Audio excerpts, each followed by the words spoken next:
Good day, leaders. It is a beautiful scene in the background there on the Essequibo River.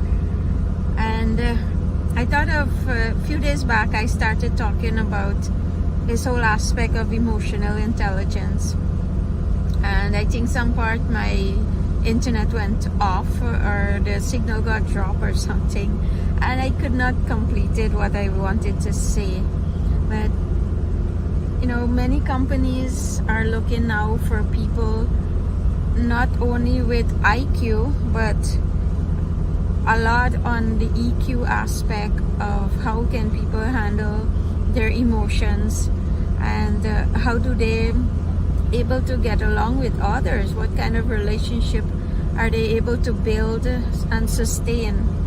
And right now we have so many people that I would say don't know how to manage their emotion. They don't have self-awareness as to what is causing them to react, right? And I say react because reacting and responding is two different things. So react means that something happened, you got triggered, and whatever you do there, you reacted to the situation. A response looks like, okay, I know my trigger, I know these things will get me upset, and what do I want to say when I do get triggered? And so when you get triggered, you know, it's something that sometimes you can't avoid because you only have control over yourself. And you don't have control over what other people say, you don't have control over what other people do. It's always their choice, but you do have a choice of how you want to respond. And that's where the power lies, is that yes, I got triggered, and what do I want to say to myself? So we do have multiple triggers.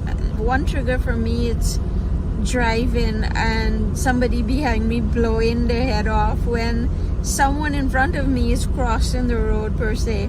And you know, before I would get so mad, it's like, what do you think? You want me to run the people over? And you know, sometimes I take my hand and tell them to just drive over me then if they can't wait, right? But do you know what triggers you?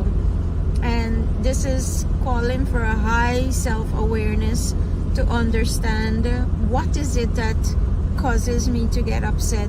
What is it that things that I can't or don't want to manage, or things that you don't want to go through per se, or it just triggers you, as I would say. Now, when you know those things, why not start thinking what you want to do when you get triggered? Because as I said, you can only control yourself. And so for me, when driving and somebody's blowing behind me, then I get all worked up in my vehicle. They can't even hear me or even see how I'm getting worked up, right? And it's harming me, not them. I start to say, you know what, maybe this person really late for something, and maybe they have an emergency.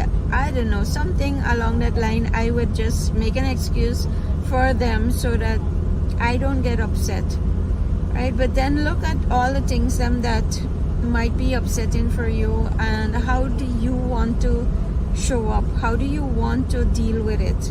Make a choice of how you're going to deal with it, and a choice that think along the line of not reacting, but a choice of how you want to respond to the situation. This whole aspect also of how, you know, we have so much high emotional people that they take things personally. I give you an example. So a few years back, right, I was in a session with a coach, and I recall she asked me something.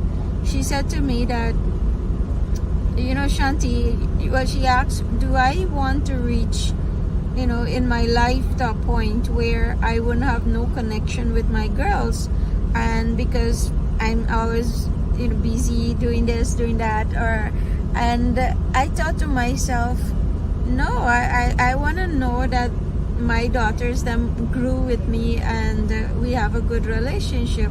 And I intentionally started to plan stuff to do with them. so that I can build a relationship.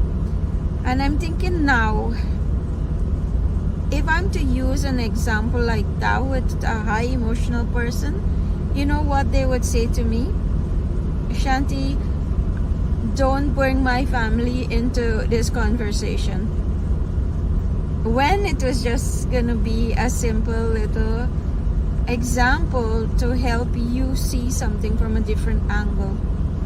I was interacting with someone the other day, and I was helping that person to see that how do you give a feedback and give a complete report on your feedback. And so I made I said, I'm using this as an example, and I said to the person that, okay, suppose one day you're working and you went to lunch and you came back, and I said to you that your husband called, and that's all I said. And what would you start thinking and feeling? And the person was like, you know, I don't appreciate you talking about my personal life. And I left so shocked, because I did say I'm using this as an example, and just to help you to see that, okay, all I did was say that your husband called. I didn't give you a full report as to, okay, where was a message left, were there any messages left. But I'm just using this as an example to show you how simple little things we take so personally. Sometimes I see you're having a conversation with someone and you're explaining to them that, you know, I'm in this boat right now, and if I say that this boat is really big and you know, it's so wide or it's so huge or something, this is what taking something personally looks like, is that you think that I am saying that you are big and wide and whatever aspect of that. So that's what taking an example, one example by the way, of how sometimes you or, you know, people will take things personally. And there's so many examples that I can give you, but I want you to think along the line how many things that you are taking on and you're taking it personally, like it's an attack on you, when really and truly somebody may have just made a point to help you see something from a different angle and to help shift your thinking. So look back and see, you know, what triggers you. How do you want to start responding to those triggers? Look back and see, are you taking things personally? Are you taking things personal? Things that maybe you need to relook and see it from a different angle. And what do you need to do to let go of certain things and don't let it sink into you? Okay, so I'm leaving this with you because we do have a lot of people who do not know how to regulate their emotions. And because of that, you're seeing different things start happening in our society, because any little trigger, right? You look at somebody too long. Once I did look at someone and smile, the person asked me what I'm smiling about. Yep, and sometimes I like to smile and it doesn't mean anything, but people can take it in a whole different aspect. And if you can help someone else understand this here, it's not helping no one when you take things personally. It's not helping yourself nor whoever might be in front of you. So look back at what can you do to start being aware of what is triggering you, and then choosing how do you want to respond to every situation. Share this video with anybody who you think needs to hear this, and share your comments, maybe share your stories or anything that can also help someone to be able to regulate or get a better control, I would say, of their emotions. We also have a different emotional intelligence workshops. Maybe recommend it for them, or recommend a book or something that can help them. If it's you, do reach out, ask me any questions, and let's chat about this.